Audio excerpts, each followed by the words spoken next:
Let me tell you guys something. There is a reason why younger girls are attracted to elderly men.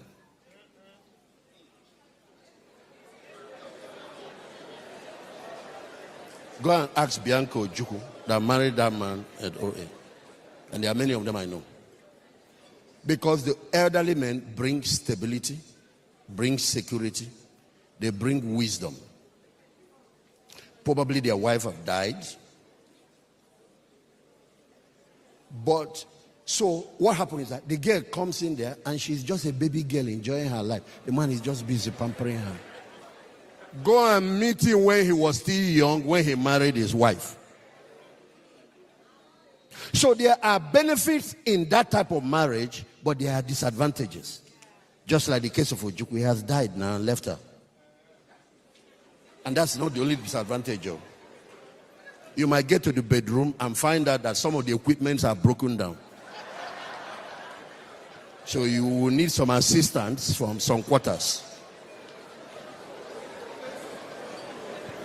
So you have all the cars, you have all the enjoyment. He lets you go to US for 6 months for hall and all that. So now let's come back to the marriage of the youth. Two of you are young, maybe sometimes the same age, sometimes some few years in between them. That's the marriage that is hot love. Very interesting. But there is something you like guys need to know. Ladies mature before men. That young man, you've married him, is still finding his way. He's still fighting to establish his destiny. Like Joshua, he's still fighting with the kings of Canaan. So he comes back home with a lot of things, with stress. He might be a minister, he might be a pastor. He still has a lot of challenges, and his blood is hot. One girl passes his office with some things behind. He gets his attention. I want you to know that. So sometimes there are some challenges that come up. But sister, calm down. The storm will soon be over. Both time and wisdom and experience, the things he's going to go through in life, plus the word of God will soon fine-tune that man and bring him to a mature stable. The issue is that you think, no, because he spoke one day, and you were hot. You want to jump out of the ship. That's not how your mother stayed in her marriage and gave birth to you. That's not how your father and your mother. They passed that season. Because marriage has 4 seasons. There is morning, afternoon, evening, and night. You might be comparing with somebody that is at the evening stage. He has passed the turbulent season. They have now entered the cruising stage. So if you marry your young love, there are challenges. You guys have to grow through the season.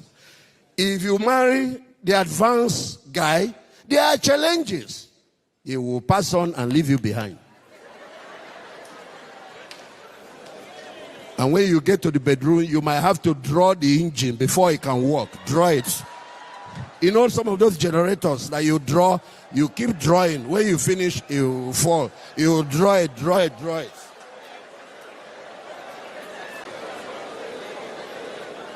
Just because that young man went through 1 or 2 stumbling, he stumbled at one time. Maybe one secretary, maybe one thing, doesn't mean he's fake. Just because that your husband maybe had 1 or 2 whatever, doesn't mean he's a fake prophet. Stay there and build that stuff. Know the disease that can be treated and stay and treat it. But have the wisdom to know, the discernment to know when this disease has gone beyond treatment, when it's now amputation.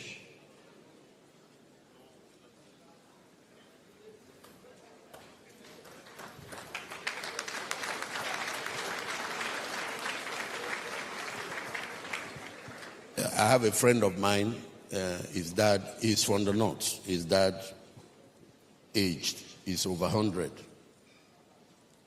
He still has young wives, and he handles them very well. Yeah. So when I was much younger, this relationship had lasted for some years. Whenever we are around, he will be giving me some advice, and I'm a pastor, about some herbs that they take. The knot is blessed, though. About some things they take and all of that. I said, sir, respectfully, I'm not interested. When I hit 50, I went back. I said, what is that thing that you were telling me about? He said, Pastor, are you the one asking? I said, forget that thing on. Pastor, no reach here.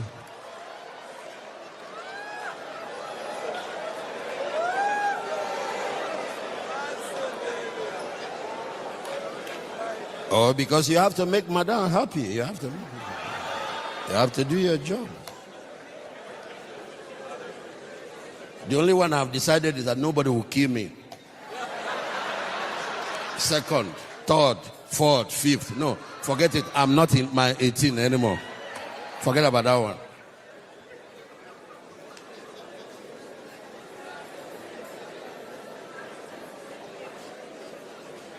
Are we supposed to talk about this kind of thing in church, or we should just keep quiet? People should be dying.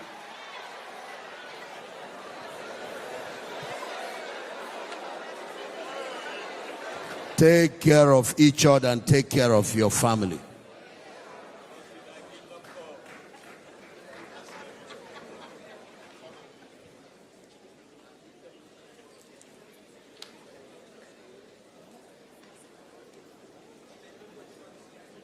Let me recommend this, because that's what happens. That's what we're practicing. When I found out that my fathers that we follow, from the Copelands to Kenny-Haggins and all of that, that they balance faith with wisdom. And I said, okay, I've been walking on one leg. Only faith. Health is a trinity. Is the balance between faith, the supernatural healing, natural healing. Did you hear what I said? Nature. And medical science.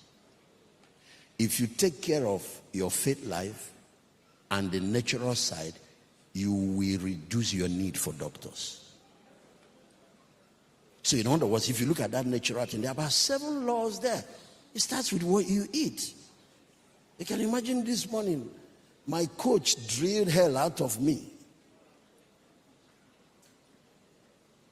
That's how I have the capacity to carry the level of mandate that is on my shoulder.